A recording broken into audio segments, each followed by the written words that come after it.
Wudhu itu begini, nanti di akhirat itu malaikat itu tidak secanggih Allah. Malaikat itu ora pinter-pinter banget, tentu pinter Allah Subhanahu wa ta'ala. Sehingga nanti itu kata Nabi, sabda Nabi itu kalau orang wudhunya sempurna, basuh wajah sempurna, tangan, kepala sempurna, itu nanti sinarnya itu terang benderang. Sehingga identifikasi kalau ini ashabil yamin, kanan ya kanan, kalau kiri ya kiri.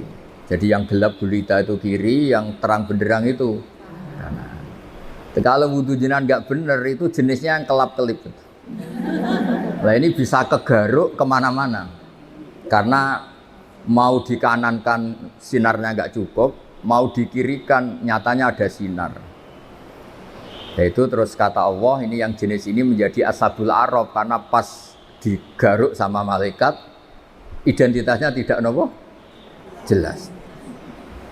Maka kata Nabi, inna ummati yut'auna yaumal qiyamati hurran muhajjalin. Umatku nanti dipanggil Allah itu dalam keadaan wajahnya bersinar, tangan kakinya bersinar. Terus Nabi ngendikan min asaril wudu. Semua itu efek dari wudu. Kalau wudunya sempurna, sinarnya itu sempurna. Nah, maka tadi Neng Aina cerita panjang lebar tentang wudu. Jadi begini ya, wudu itu meskipun sah dalam madzhab Syafi'i ya. Dalam madzhab Syafi'i itu kalau ngusap kepala itu sedikit pun itu sah. Tapi kalau dalam madzhab Hanafi itu minimal itu sak bon-bonan, seperempat caranya. Ini itu apa kalau orang Jawa? Bon-bonan. Tapi yang musalsal, tapi bukan syarat sah ya, ini ideal ya. Yang musalsal sampai Rasulullah itu terutama bagi cowok kayak Gus Sofa ini begini.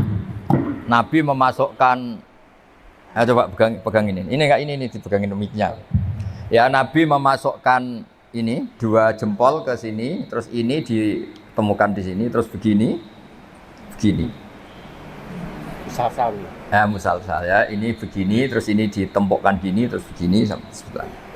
Sehingga semua kepala kita ini kena asaril wudu, kena wudu. Karena diantara identifikasi orang baik, ya itu ada istilah yauma taral mu'minina wal mu'minati yas'a nuruhum baina aydihim wa bi aymanihim. Nanti di akhirat itu para malaikat tuh melihat ini wajahnya bersinar apa enggak. Sekali bersinar langsung dikategorikan partai kanan. Kalau yang tidak bersinar partai apa? Kiri. Berarti partai terlarang.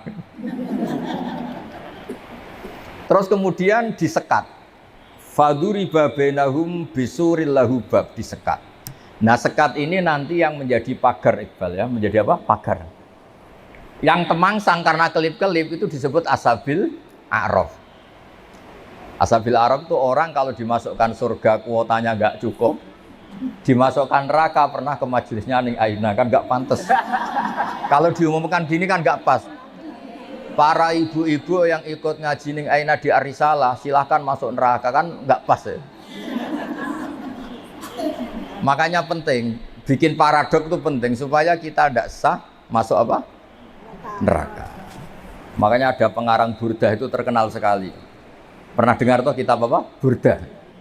Itu yang ngarang namanya Muhammad bin Said Al-Busiri. Namanya itu Muhammad. Benar-benar Muhammad namanya ini. Beliau dalam doanya itu lucu, ya Allah, nama saya ini Muhammad. Sehingga kalau nanti engkau manggil, wahai Muhammad masuklah ke neraka, itu paradok. Engkau adalah zat yang enggak pantas bersikap apa? Paradok. Wahai Muhammad masuklah ke, itu paradok apa pas? Paradok. Makanya terus disunatkan punya nama yang baik supaya nanti misalnya, nah sehingga kalau nama kita kadung misalnya nama biasa atau nama Jawa enggak apa-apa. Tapi nanti punya nama baru ikut majelis apa? Taklim atau majelis ar-risalah. Jadi wudhu itu penting sekali. Karena itu identifikasi. Jadi di surga neraka itu definisinya Allah itu yaumatab yaddu wujuh, di hari ada wajah-wajah bersinar, watas waddu wujuh, ada wajah-wajah yang gelap. Itu yang menjadi alasan Allah mana yang perlu masuk surga, mana yang perlu masuk neraka.